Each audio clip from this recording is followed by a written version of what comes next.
Dexter is going to question exactly what the meaning of the code in his life is. Is it a substitute for any kind of spirituality? What does it mean for a serial killer to go on a spiritual search?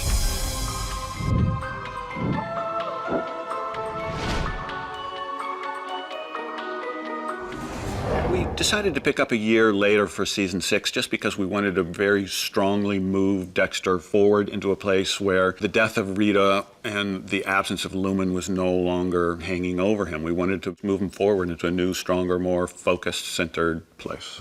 Suppose I believe in a certain set of principles. What kind of principles? Well, a set of rules on how to conduct myself in the world so that I don't get into trouble. Episode 1 is called Those Kinds of Things because we have Dexter studying things that he has never even considered before.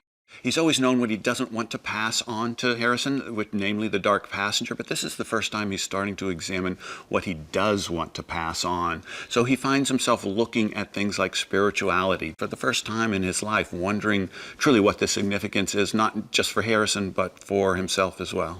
I stood upon the sand of the sea, and I saw a serpent rise up out of the sea, having 7 heads. What we'll discover throughout the season with Travis Marshall and Professor Geller is that they don't believe they're bad people because they're killing for what they think are good and righteous reasons. They honestly believe that God is telling them to do this. So it's a very different kind of serial killer. It's not people who are killing for own selfish gratification. They're killing because they believe it's the right thing to do. In this season, we will continue to have one major overall villain, but we'll also continue to meet smaller bad guys along the way that will sort of divert Dexter in different directions. So it's begun? Yes.